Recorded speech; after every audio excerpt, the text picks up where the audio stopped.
दोस्तों, किसी भी जंग को जीतने के लिए ताकत और बहादुरी का होना सबसे अहम बात होती है। मगर इससे भी सबसे ज्यादा जरूरी है कि सही चाल को सही वक्त इंप्लीमेंट करना। आज के इस वीडियो में हम ब्रिटेन द्वारा हिटलर के खिलाफ इस्तेमाल किए गए ऐसे ही एक सीक्रेट मिशन के बारे में जानेंगे, जिसका नाम था ऑपरेशन मिन्समेट। दोस्तों, हम ये सभी जानते हैं कि सेकेंड वर्ल्ड वॉर की शुरुआत हिटलर के पोलैंड पर किए गए हमले से हुई थी, जिसके बाद वो एक एक करके कई यूरोपीय देशों को अपने कब्जे में ले रहा था। 1941 आते आते जर्मनी ने लगभग यूरोप का आधे से भी ज्यादा हिस्सा अपने नाम कर लिया था।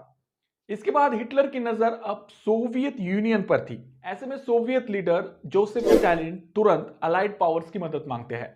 अलाइड फोर्सेस में सबसे अहम थे ब्रिटेन और फ्रांस। ये दोनों भी सोवियत यूनियन की मदद करने के लिए तैयार हो जाते हैं। ये इसलिए था क्योंकि इन दोनों को भी इस बात का बिल्कुल भी शक नहीं था कि हिटलर अब रुकने वाला नहीं है। सोवियत यूनियन के बाद वो मुड़कर हमारी कमर तोड़ने में जरा सी भी देर नहीं करेगा। ऐसे में ब्रिटेन को यह जरूरी था कि वो जर्मनी के दोस्त कहे जाने वाले राष्ट्र इटली को अपने कब्जे में ले ले, ताकि पीछे से जर्मनी पर वार किया जा सके।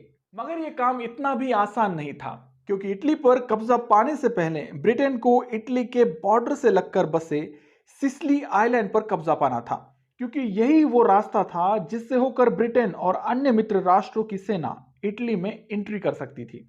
अब इस बात को हिटलर भी अच्छी तरह से जानता था, लिहाजा उसने अपनी कई आर्मी बटालियंस को सिसिली आइलैंड पर तैनात कर रखा था।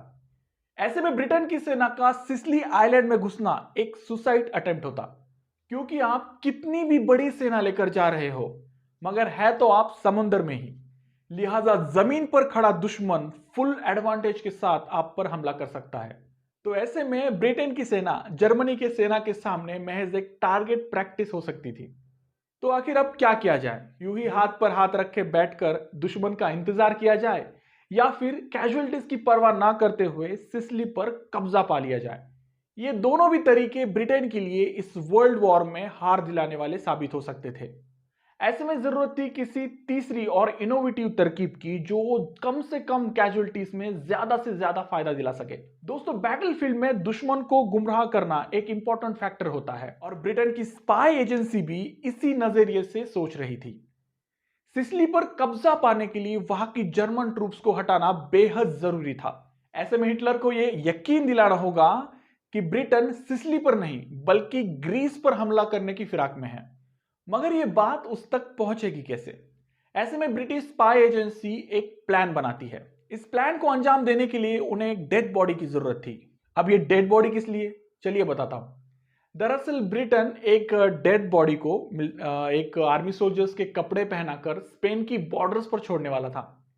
इस डेड बॉडी के पास कुछ ऐसे सीक्रेट डॉक्यूमेंट्स होंगे जिससे ये साबित हो सके कि ब्रिटेन अब सिसिली पर नहीं बल्कि ग्रीस पर हमला करने वाला है ना माइंड ब्लोइंग आइडिया?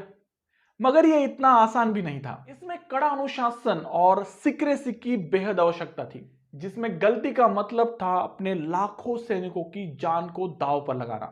इस सीक्रेट मिशन का नाम रखा गया ऑपरेशन मिन्समीट। इस ऑपरेशन की शुरुआत होती है एक डेथ बॉडी ढूंढने से, जो मिडिल एज की हो और दिखने में किसी सेना के ऑफिसर्स जैसी दिखती हो। कई दिनों की मेहनत मशक्कत करने के बाद फाइनली ऑपरेशन मिन्समीट की टीम एक डेथ बॉडी ढूंढने में कामयाब हो जाती है। लंदन के मुर्दाघर में पड़ी वो लावारिस लाश ग्रिडोर माइकल की थी। माइकल ने अपना सारा जीवन बहुत ही गरीबी में बिताया, जहां उसे एक वक्त का खाना भी नसीब नहीं होता था। लिहाजा थक हार कर फाइनली उसने इस दर्द भरे जीवन से निजात पाना ही सही समझा, और चूहे मारने की दवा खाकर खुद को खत्म कर दिया। मगर उसे क्या पता था कि उसके मरने के बाद उसके लाश को भी शांति नहीं मिलने वाली थी। खैर, जो भी हो, माइकल अपने जीते जी तो खुद के किसी काम नहीं आया, मगर उसके मरने के बाद वो देश के काम आने वाला था। ऑपरेशन मिन्समीट के टीम ने चुनी इस माइकल की बॉडी को अच्छे से एक प्रिजर्व कंडीशन में रखा जाता है। कुछ दिनों बाद डेड बॉडी को एक नेवल ऑफिसर्स की वर्दी पहनाकर उसकी कमर में एक चेन द्वारा एक ब्रीफकेस को लटकाया जाता है। इस ब्रीफकेस में कुछ सीक्रेट लेटर्स थे, जो दो आर्मी जनरल्स के बीच हुए कुछ सीक्रेट कम्युनिकेशन को दर्शा रहे थे। इस फेक डेड बॉडी का नाम कैप्टन मार्टिन विलियम रखा गया, लिहाजा उस नाम से बना एक आईडी कार्ड भी उसके ऊपर वाली जेब में रख दिया गया। आईडी पर लगी तस्वीर एक जिंदा इंसान की थी, जो हूबहू डेड बॉडी की शक्ल से मेल खा रही थी। इसको और भी रियलिस्टिक बनाने के लिए बॉडी की पैंट की जेब में एक लड़की की फोटो और कुछ लव लेटर्स को भी रखा गया, ताकि हिटलर इस बात से अनजान रहे कि यह डेड बॉडी ब्रिटेन का एक छलावा है। इतने डिटेलिंग के बाद फाइनली इस डेड बॉडी को स्पेन के किनारे पर एक सबमरीन के जरिए छोड़ा जाता है। ये लाश सबसे पहले किनारे पर मौजूद एक मछुआरे को मिलती है।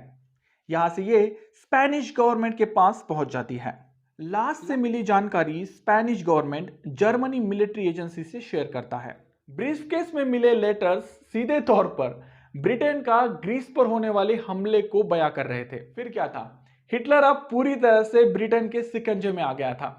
लिहाजा वो अपने इटली में बैठे दोस्त मुसोलिनी को समझाता है कि हमें सिसिली के बजाय ग्रीस पर सेना को भेजना होगा, क्योंकि ब्रिटेन वहां कभी भी हमला कर सकता है। नतीजा ये होता है कि बड़ी मात्रा में German and Italian forces Greece के लिए रवाना की जाती है। बस इसी मौके की तलाश में बैठा ब्रिटेन तुरंत 10 जुलाई 1943 को ऑपरेशन हस्की के तहत सिसिली पर हमला बोल उसे अपने कब्जे में ले लेता है। सिसिली आइलैंड पर हुए इस कब्जे की वजह से अलाइड पावर्स एक्सेस फोर्सेस पर बहुत भारी पड़ने वाले थे। यही वो दरवाजा था जहां से सबसे पहले इटली और बाद में जर्मनी तक पहुंचा जा सके। फिर आगे क्या हुआ ये हम सभी को पता है। धीरे धीरे अलाइड पावर्स जर्मनी पर अपना शिकंजा कसने लगी और फाइनली हिटलर की मौत के बाद जीत के कगार पर पहुंच गई। इस विक्ट्री का पूरा श्रेय ऑपरेशन मिन्समेट को देना गलत नहीं होगा, क्योंकि इसी के बाद अलाइड पावर्स ये महायुद्ध जीत गई थी। तो आपकी इस ऑपरेशन मिन्समेट के बारे में क्या राय है, कमेंट बॉक्स में जरूर लिखें। वीडियो अच्छा लगे तो प्लीज इसे लाइक कर अपने दोस्तों में शेयर करना ना भूलें, और हाँ, कंटिन्यूस अपडेट के लिए चैनल को सब्सक्राइब करें। मिलते हैं अगले वीडियो में ऐसे ही किसी इंटरेस्टिंग टॉपिक को लेकर। तब तक के लिए धन्यवाद।